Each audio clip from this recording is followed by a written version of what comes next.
A to Z की बात हो रही है, और A to Z की जब तक बात होगी ना तो राजद बिहार में वापस सत्ता में नहीं आ सकता है। और हम आप भी आपको लिख करके दे रहे हैं, आप कोई भी वादा कर लीजिए, नीतीश कुमार ने जो फ्री की रेवड़िया अभी चुनाव के पहले बांटी है उसका बिहार के अंदर बहुत असर होने वाला है। और मुझे लगता है कि अभी तेजस्वी यादव जी के पास वैसा समीकरण नहीं है कि ये सत्ता में आ जाए। नीतीश को फायदा होगा। बिल्कुल नीतीश कुमार को फायदा होगा। तेजस्वी यादव जी कोई ठेकेदार थोड़ी हैं कि वो अनुसूचित जाति, जनजाति, पिछड़े जाति के वो हिमायती हैं और वहीं लड़ाई लड़ सकते हैं। उदय नारायण चौधरी जी इनके पार्टी में अभी तरस रहे हैं विधायक बनने के लिए, जब से वो जदयू छोड़ करके आए हैं।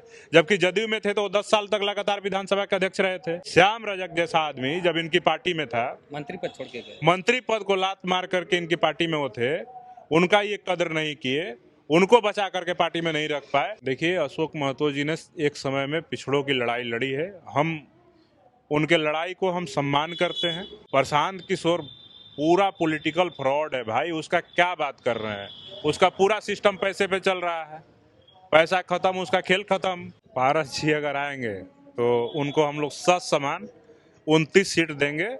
और हम चाहेंगे कि जहाँ जहाँ मोदी जी का हनुमान लड़ रहे हैं वहाँ वहाँ पशुपति पारस जी का प्रत्याशी हो और वहाँ लड़े।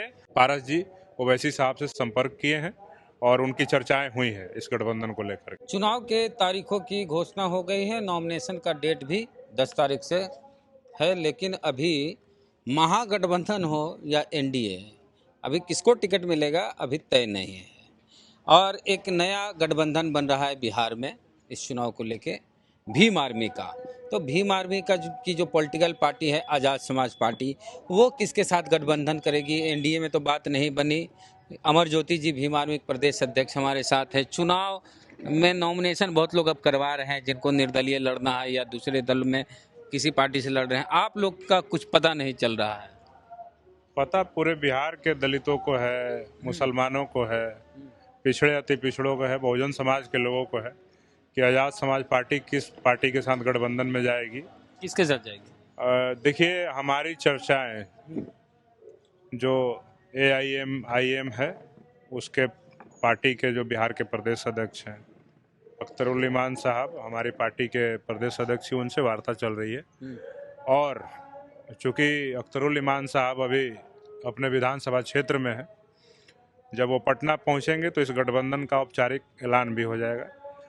MIM है जी, और कौन कौन दल है? और भी कई छोटे छोटे दल हैं जो हमारे साथ आने के लिए तैयार हैं, जिसमें एक नई पार्टी बनी है, उसके नेता हैं निशिकांत कुशवाहा जी, एक जन आशीर्वाद पार्टी। एक राजद के पूर्व मंत्री रहे हैं और झंझारपुर के सांसद रहे हैं देवेंद्र यादव जी, और एक उत्तर प्रदेश के पूर्व मंत्री हैं स्वामी प्रसाद मौर्य जी। वो सारे लोग का एक समूह बातचीत करके चर्चाएं चली हैं और हम सभी लोग एक गठबंधन के तहत आकर के वैसे दलितों, पिछड़ों, वंचितों को हम लोग चुनाव लड़ाना चाहते हैं, मुसलमानों को, ऐसे लोगों को चुनाव लड़ाना चाहते हैं जिनको राजनीतिक हिस्सेदारी ना इंडिया गठबंधन में मिली ना एनडीए गठबंधन में मिली। वो ऐसे लोग हमारे गठबंधन से चुनाव लड़ेंगे और उम्मीद है कि कई सीटों पे हम लोग जीत प्राप्त करेंगे। खबर आ रही है कि पशुपति पारस जी की जो पार्टी है राष्ट्रीय लोक जनशक्ति पार्टी, उसका अलायंस महागठबंधन के साथ, गठबंधन उनका नहीं हुआ, विलय करने की बात कही गई पशुपति पारस जी को कि अपनी पार्टी को राजद में विलय कीजिए, वो तैयार नहीं हुए, इस तरह की खबरें। तो ऐसी परिस्थिति में पशुपति पारस जी भी दूसरे गठबंधन की ओर देख रहे हैं, तो क्या पशुपति पारस जी का गठबंधन भीम आर्मी के साथ होगा? देखिए, पशुपति पारस जी समाज के बड़े लीडर हैं और बड़े हैं, बुजुर्ग हैं। अगर उनकी इच्छा होगी कि वो इन ताकतों को, जो बिहार के अंदर बहुजन राजनीति को ख़त्म करने के लिए जो ताकतों का निर्माण हुआ है गठबंधन के रूप में इंडिया और एनडीए, अगर उनको हराने के लिए, अगर वो सच में चाहते हैं कि बिहार में दलित, मुस्लिम, बात हुई कि नहीं इस पे? देखिए, उस पे चर्चाएं जो है हुई हैं, लेकिन अब वो मन मिजाज बना ले पहले, क्योंकि काफ़ी वो कन्फ्यूजन में रहते हैं। लोकसभा चुनाव के दौरान भी हम लोगों ने उनको बोला था कि आप लोकसभा चुनाव लड़िए, हम लोग आपको मदद करेंगे, लेकिन वो उस समय भी वो कंफ्यूज थे कि नहीं एनडीए के साथ। हाँ, तो जब तक कोई चीज़ें खुद से क्लियर नहीं करेंगे, हमने तो स्पष्ट तौर पे उनको कह दिया था कि आप पहले अपना मन मिजाज बनाइए कि आपको रहना किधर है, उसके बाद फिर देखिए क्या मजा आएगा बिहार में।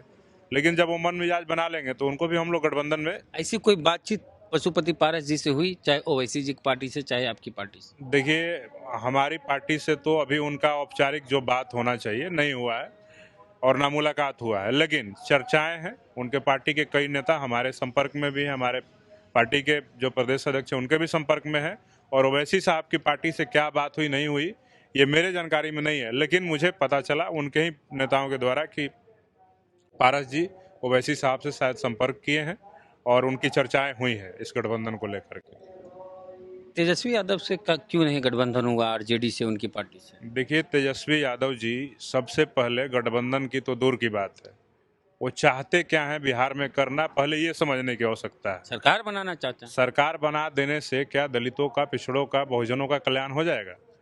अपने साथ वो ऐसे लोगों को रखे हुए हैं जो अनुसूचित जाति जनजाति के लिस्ट में घुसने के लिए व्याकुल हैं।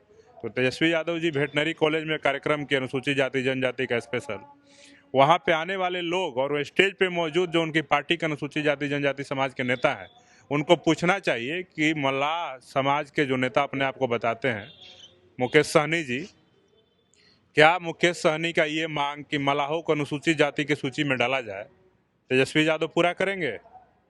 या एक और नेता बिहार में कोई पार्टी बनी है ताती तत्वा, जिसके आरक्षण जो अनुसूचित जाति के लिस्ट में आकर के हमारे आरक्षण को 10 वर्षों तक खाने का काम किया, हमारे सैकड़ों हजारों बच्चों के इंजीनियरिंग के, मेडिकल के सीटों को खाने का काम किया, वैसे तेजस्वी यादव वैसे नेता को अपने गठबंधन में रख करके अनुसूचित जाति जनजाति का आरक्षण को सुरक्षित रख पाएंगे, हमारी नौकरियों को सुरक्षित रख पाएंगे, हमारे बच्चों के भविष्य को सुरक्षित रख पाएंगे? तो पहले तेजस्वी यादव जी ये डिसाइड करें कि अनुसूचित जाति जनजाति समाज का जो 17% आरक्षण है उसमें आप मल्लाह समाज को घुसाने के प्रयास में उनको गठबंधन में लिए हैं, या तांती तत्वा समाज के जो लोग हमारे 10 वर्षों तक आरक्षण को खा करके हमारे बच्चों के डीएसपी के पद, एसडीएम के पद, इंजीनियरिंग के पद, डॉक्टर के पद और तमाम जो बिहार सरकार की वैकेंसीज थी उसमें घुस घुस करके जो हमारे बच्चों के आधा नंबर से जो सिलेक्शन नहीं हो पाए उनके जगह पे ताती तत्वा के बच्चे सिलेक्ट हो गए, क्या वैसे लोगों के नौकरी खाने वाले लोगों को ये आरक्षण देंगे? अनुसूचित जाति समाज अनुसूचित जनजाति की सूची में जुड़वाने का काम करेंगे? ये तेजस्वी यादव जी पहले अनुसूचित जाति समाज को जवाब दे दें। दूसरी बात, ये बिहार के अंदर जो गठबंधन बना है, आप देखिए ना, ये गठबंधन किसके साथ किए हैं और किन लोगों को पार्टी में शामिल करा रहे हैं? यही तेजस्वी यादव जी है ना। आनंद मोहन जैसे को, जो अनुसूचित जाति समाज का एक होनहार आईएएस अधिकारी जी कृष्णैया के हत्या, जब ये तेजस्वी यादव जी बिहार के डिप्टी सीएम थे, उसी समय जेल मैनुअल में बदलाव करके उस अपराधी को जेल से बाहर लाया गया था और यही तेजस्वी यादव जी थे, उस पर चुप्पी साधे हुए थे। तो हम पूछना चाहते हैं कि फिर सरकार आप इसलिए बनाना चाहते हैं कि बिहार में फिर किसी अनुसूचित जाति के अनुसूचित जाति समाज के को, अनुसूचित जाति समाज के आरक्षण को खाने वाले को आप जेल से बाहर निकालेंगे, उसको गठबंधन में शामिल कराएंगे, उसको मंत्री बनाएंगे? तो इसका तेजस्वी यादव जी जवाब दे। और रही बात गठबंधन की बात, तो हम लोग कभी उनके दरवाजे पे गए नहीं है गठबंधन को लेकर के, बल्कि उनके द्वारा बीच में प्रयास किया गया कि भीम आर्मी आजाद समाज पार्टी को भी साथ में लेकर के हम लोग चुनाव लड़े। हम अपनी शक्ति का निर्माण बिहार के अंदर कर रहे हैं और बिहार की जितनी भी सीटों पे आजाद समाज पार्टी लड़ेगी बहुत ही मजबूती से, दमखम के साथ लड़ेगी। और जहां पे हम लड़ेंगे वहां पे इंडिया गठबंधन और एनडीए गठबंधन दोनों को वहां पे हिसाब किताब किया जाएगा। यानी तो आपके लड़ने से आरजेडी को फायदा नहीं होगा, बल्कि बीजेपी को फायदा हो जाएगा? देखिए, राजनीति में फायदा और नुकसान की बात नहीं होती, बात होती है हिस्सेदारी की, भागीदारी की और समाज के हक अधिकार की। ठीक है, तो तेजस्वी यादव जी कोई ठेकेदार थोड़ी है कि वो अनुसूचित जाति जनजाति, पिछड़े अति पिछड़े जाति के वो हिमायती हैं और वहीं लड़ाई लड़ सकते हैं। कोई दूसरा दलित का बच्चा, कोई दूसरा पिछड़ा का बच्चा, कोई दूसरा मुसलमान का बच्चा क्या बिहार के अच्छे भविष्य के लिए काम नहीं कर सकता? तो बोले यादव इंजन है। इंजन हो सकते हैं, लेकिन हम पूछना चाहते हैं कि आप अपने मन से अपने आप को मुख्यमंत्री घोषित कर दे रहे हैं, किसी और को उप मुख्यमंत्री का भी प्रत्याशी बना दे रहे हैं। लेकिन हमारा सवाल है कि बिहार के 19% मुसलमान और आप ही के जातीय जनगणना, आप ही की सरकार में कराया हुआ जातीय जनगणना के रिपोर्ट के हिसाब से 23% अनुसूचित जाति जनजाति के लोग क्या राजद के और तेजस्वी यादव के पिछलगू हैं? कि वो उप मुख्यमंत्री और मुख्यमंत्री के नौकरी दर्जा देंगे, में हर घर में नौकरी देंगे। नौकरी देंगे, ये कहने की बातें हैं। और जो दावा किए हैं ना, वादा किए हैं ना, वो पूरा उनसे हो नहीं सकता। ठीक है, तो नौकरी से सिर्फ काम नहीं बनेगा। आप हमारे नौकरी को खत्म करने के लिए आप ताती तत्वा के नेता को अपने गठबंधन में रखे हैं। आप हमारी नौकरी को खाने के लिए मलाह समाज के जो नेता हैं उनको अनुसूचित जाति के सूची में घुसाने के लिए जबरन आप गठबंधन में रखे हुए हैं। कैसे हमारे बच्चों को नौकरी दे दीजिएगा? बिहार के दुसाध, धोबी, पासी, मुसहर, डोम, राजवंशी, रजवार का बच्चा सब कहाँ जाएगा? अच्छा, एक सवाल है, अशोक महतो चूंकि बहुजन के बड़े नेता हैं, आरजेडी में हैं, और उनके टिकट पे भी संशय लगा कि भूरा बाल साफ करो काहे बोल दिए, वल खबरें चली किस वजह से तेजस्वी नाराज हैं, जबकि मुन्ना शुक्ला दलित के खिलाफ जहर उगल के टिकट ले लिया आरजेडी से। देखिए, इस पे ये उनकी पार्टी लोकसभा का चुनाव मामला है, में। उनके पार्टी का मामला है। अगर मुन्ना शुक्ला ने अनुसूचित जाति समाज को अपमान किया तो वैशाली के अनुसूचित जाति जनजाति समाज के लोगों ने उनको भी चुनाव हरा करके अपमान किया। रही बात अशोक महतो की, तो बिहार की राजनीति में चाहे मेन स्ट्रीम की मीडिया हो और चाहे मेन स्ट्रीम के नेता हो, अक्सर जो बहुजन समाज के, दलित समाज के, पिछड़े वर्ग के जो लोग होते हैं, जो कभी समय समय पे बहुजनों की लड़ाई लड़ने का काम करते हैं, अक्सर ही उनको दबाने का प्रयास किया जाता है। आप देखिए ना, ये जिसकी राजनीति मिट्टी पलीद हो गई थी, आनंद मोहन लवली आनंद का राजनीति खत्म हो गया था, उसके राजनीति को संजीवनी बूटी देने वाले नेता तेजस्वी यादव हैं। जब नीतीश कुमार ने अनंत सिंह को पुटुस यादव हत्याकांड में जेल भेज करके उसकी राजनीति को खत्म करने का काम किया, तो यही तेजस्वी प्रसाद यादव है कि अनंत सिंह के पत्नी को टिकट दे करके विधायक बनाने का काम किया। यही तेजस्वी प्रसाद यादव है कि जब सूरजभान सिंह के परिवार की राजनीति आज खत्म होने के कगार पे है, तो यही तेजस्वी प्रसाद यादव, सुनने में आ रहा है मुझे कि उनके पूरे परिवार, उनके बीबी और भाई सहित राजद ज्वाइन करा रहे हैं। और यही तेजस्वी प्रसाद यादव हैं कि जो जगदीश शर्मा जहानाबाद के रहने वाले, जिनकी राजनीति खत्म हो चुकी थी, उनके बेटे भी चुनाव हार गए थे, वो खुद हार गए थे, राहुल शर्मा, उनके बेटे को ये राजद में शामिल करा करके उनकी राजनीति को जिंदा करने का काम कर रहे हैं। आप हमको बताइए ना कि किस दलित का, किस पिछड़े का राजनीति बर्बाद हो रहा है, उसको तेजस्वी यादव जिंदा किए हैं? हम बताएं? श्याम रजक जैसा आदमी जब इनकी पार्टी में था, मंत्री पद छोड़ के गए। मंत्री पद को लात मार करके इनकी पार्टी में वो थे, उनका ये कदर नहीं किए, उनको बचा करके पार्टी में नहीं रख पाए और उनको दोबारा भागना पड़ा। उनकी राजनीति को तो ये जिंदा नहीं किए। चौधरी जी, और भी कई, उदय नारायण चौधरी जी इनके पार्टी में अभी तरस रहे हैं विधायक बनने के लिए, जब से वो जदयू छोड़ करके आए हैं। जबकि जदयू में थे तो 10 साल तक लगातार विधानसभा के अध्यक्ष रहे थे, लालू जी के प्रेम में ही आए थे ना। लेकिन क्या मिला उनको? इनके पार्टी में शिवचंद्र राम भी एक नेता है, जब से तेजस्वी जी के हाथ में राजद का कमान है, लगातार चुनाव हार रहे हैं, लोकसभा का भी हार रहे हैं, विधानसभा का भी है, और भी कई अनुसूचित जाति समाज के नेता हैं, पिछड़े वर्ग के नेता हैं। तो ऐसे लोगों की राजनीति जिंदा करने का तेजस्वी यादव जी काम नहीं कर रहे हैं। और हम अपने पिछड़े समाज के, यादव समाज के लोगों को भी हम कहेंगे कि आप लोग आंखें खोलिए। तेजस्वी यादव जी यादवों की राजनीति बढ़ाने के लिए, यादवों का नेता पैदा करने के लिए, यादवों में राजनीति का सुरमा पैदा करने के लिए राजनीति नहीं कर रहे हैं, बल्कि ये वैसे लोगों को राजनीति में मजबूत करना चाहते हैं जो पहले से हर तरह से मजबूत हैं। स्वर्ण समुदाय के लोगों की राजनीति मजबूत करने का काम कर रहे हैं। इसलिए मेरे बहुजन समाज के लोगों, आंख खोलिए और अपना हक अधिकार वाली राजनीति की बात कीजिए, अपनी हिस्सेदारी की बात कीजिए कि 19% मुसलमानों को कौन टिकट देने जा रहा है, 23% दलितों को कौन टिकट देने जा रहा है। आजाद समाज पार्टी पहली पार्टी होगी प्रशांत किशोर का भी बिहार के इस बार आधा दर्जन, दर्जनों सीटों पे अनुसूचित जाति के उम्मीदवार जनरल सीट से चुनाव लड़ेंगे। प्रशांत किशोर पूरा पॉलिटिकल फ्रॉड है भाई, उसका क्या बात कर रहे हैं? उसका पूरा सिस्टम पैसे पे चल रहा है, पैसा खत्म, उसका खेल खत्म। अच्छा, एक सवाल ये बनता है कि अशोक महतो को वारसलीगंज से अगर उनकी पत्नी को टिकट मिला तो क्या उनके खिलाफ भी आप उम्मीदवार देंगे वारसलीगंज से? देखिए, अशोक महतो जी ने एक समय में पिछड़ों की लड़ाई लड़ी है, हम उनके लड़ाई को हम सम्मान करते हैं, लेकिन ये हमारे पार्टी का अंदरूनी मामला है कि हम उनको समर्थन करें या न करें।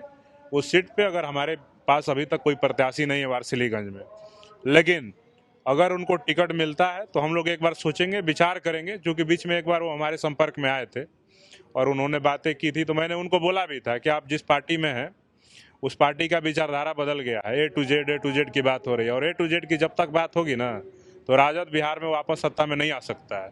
और हम आपको लिख करके दे रहे हैं, आप कोई भी वादा कर लीजिए, नीतीश कुमार ने जो फ्री की रेवड़िया अभी चुनाव के पहले बांटी है, उसका बिहार के अंदर बहुत असर होने वाला है।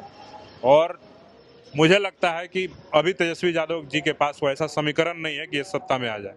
नीतीश को फायदा होगा। बिल्कुल नीतीश कुमार को फायदा होगा, क्योंकि इनके पास वैसा समीकरण ही नहीं है ना। हाँ, उधर पासवान है, उधर जैसे एनडीए में देखे पासवान नेता है, मांझी नेता है, कुशवाहा नेता है, नीतीश कुमार खुद लवकुश कुर्मी नेता है, अति पिछड़ा वोट उनके साथ है, अगड़ी जात का भी वोट उनके साथ मिल जाता है, बीजेपी का चाहे सम्राट चौधरी का। इनके पास समीकरण यादव मुस्लिम के अलावा कुछ बिल्कुल, यादव मुस्लिम का कोई बड़ा नेता बता दीजिए जो स्टेट लेवल पे मुसलमानों के वोट को प्रभावित कर सकता है राजद में, जो खुद स्थापित हो।